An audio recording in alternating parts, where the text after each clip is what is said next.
Ashok acquire দুর্দান্ত একটা informative ভিডিওতে আপনাদের সবাইকে স্বাগত। আর সায়নকে আমরা দেখতে পাচ্ছি একটা মাছ স্ক্রিনে, আমরা একটা মাছ দেখতে পাচ্ছি।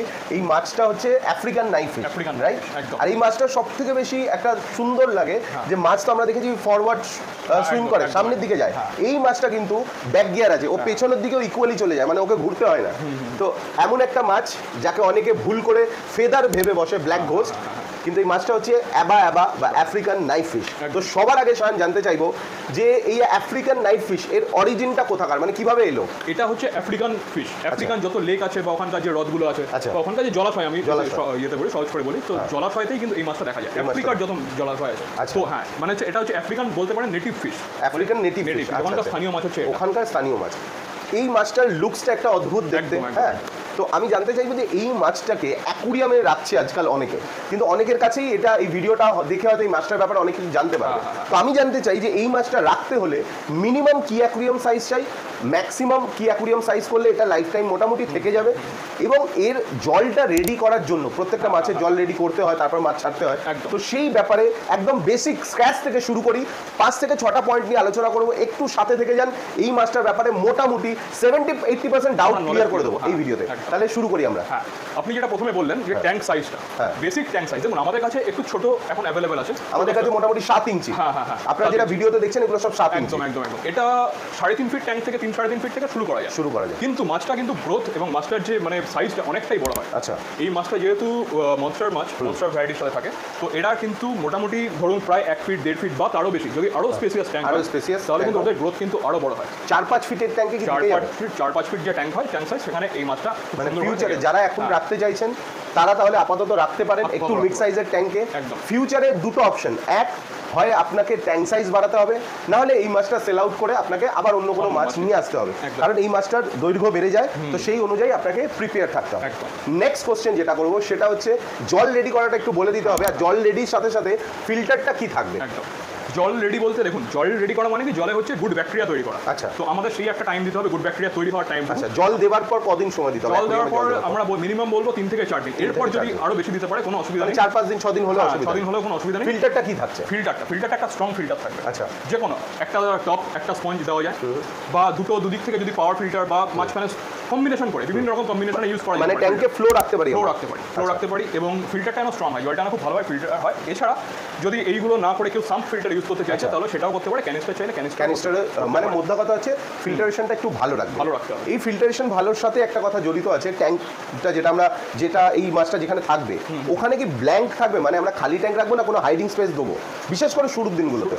দেখুন, যেহেতু এটা নাইফ ফিশ, তো নাইফ ফিশটা কিন্তু শুরুর দিকটাতে একটু হাইডিং স্পেস লাগে, মানে একটুখানি ওরা ভয় পায় বলতে পারে, একটু স্ট্রেসে থাকে। হ্যাঁ, একটু স্ট্রেসে থাকে, প্রথম একটু হাইডিং স্পেস লাগে, ওরা একটু হাইডে থাকতে পছন্দ করে, তারপর হ্যাবিচুয়েট হয়ে গেলে ওরা বাইরে বেরিয়ে ঘোরাঘুরি করে। Very good.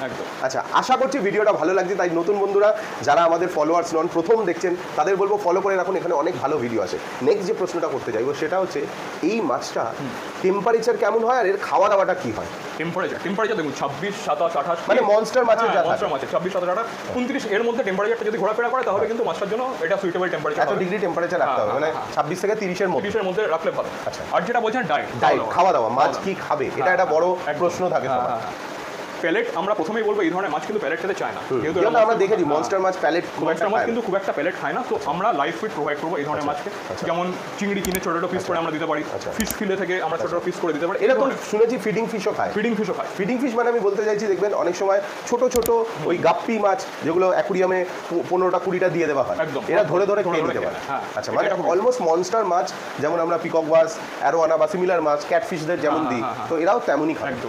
তো এই যে আমি এক্ষুনি অনেকগুলো মাছের নাম বলে দিলাম, তাহলে আমি এটাও শুনে নিই যে এরা, মানে এই যে অ্যাবা নাইফ ফিশটা, এই আফ্রিকান ফিশটা যদি কেউ রাখতে চায় তো এর সাথে কি কি মাছ সে নিতে পারবে, বা তার অ্যাকুরিয়ামে কি কি মাছ থাকলে সেই মাছটাকে তার সাথে অ্যাড করতে পারবে? আমি প্রথমেই বলি, এই মাছটার যে সাইজ, তার থেকে বড় সাইজের ট্যাঙ্কমেট কিন্তু সামান্য একটু বড়, এর থেকে যেন ছোট না হয়। আচ্ছা, এই একটা জিনিস একটু আমাদের খেয়াল রাখতে হবে। একদম, মানে ধরুন এই মাছটা যদি 7 ইঞ্চি হয়, তো অ্যারোয়ানা বা আমরা যদি অ্যারাপাইমা রাখি, অ্যারাপাইমা যদি রাখি তাহলে 10-11 ইঞ্চি একদম ওই সাইজের রাখতে হবে। ক্যাটফিশ যদি রাখি, ক্যাটফিশ সব যে কোনো কোয়ালিটির একটু বড় বা সিমিলার বা একটু বড় সাইজ রাখতে হবে। ক্যাটফিশ মানে red tail cat, shovel nose cat, যে কোনো ধরনের ক্যাটফিশ রাখতে পারি। আমাদের জায়ান্ট যে গোরামি হয় সেগুলো রাখতে পারি, জায়ান্ট গোরামিও রাখতে পারি, তারপর অ্যারাপাইমা রাখতে পারি, পিকক বাস রাখতে পারি। এই ধরনের যে সমস্ত মনস্টার আছে, এই মনস্টার মাছগুলো কিন্তু মানে যারা একটু শক্তিশালী পাওয়ারফুল, কারণ অ্যাবা ইটসেলফ কিন্তু ও বড় হওয়ার হওয়ার সাথে সাথে ও কিন্তু শক্তিশালী হয়ে উঠবে। এবার যেটা সায়ন জানতে চাইবো, অনেক দর্শকরা প্রশ্ন করেন বা অনেকে জানতে চান যে এই মাছটা নিয়ে যাচ্ছে, এই মাছটার আয়ু কতদিন?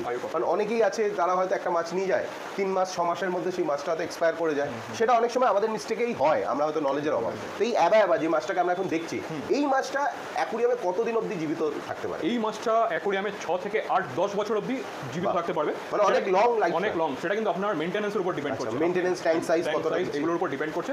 এটা অনেক দিন অবধি বাঁচে, অনেক দিন অবধি বাঁচে। 6 থেকে 8 বছর অবধি তো সুন্দরভাবে বেশি যায়।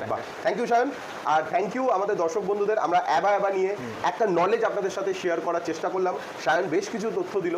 অশোক অ্যাকোয়াতে এইভাবেই যে কোনো মাছ নিতে আসার আগে আপনারা আমাদের কাছে ফোন করে জেনে নিতে পারেন। স্ক্রিনে নাম্বার দিয়ে দিচ্ছি যে এই মাছটাকে কীভাবে রাখবো, কী খায়, আমি আমার অ্যাকুরিয়াম সাইজ অনুযায়ী এই মাছটাকে রাখতে পারবো কিনা, সব কিছু। তারপরেই কিন্তু আপনি আপনার পছন্দের মাছ নিন। ভালো থাকবেন সবাই, দেখা হবে আবার আমাদের নেক্সট ভিডিওতে।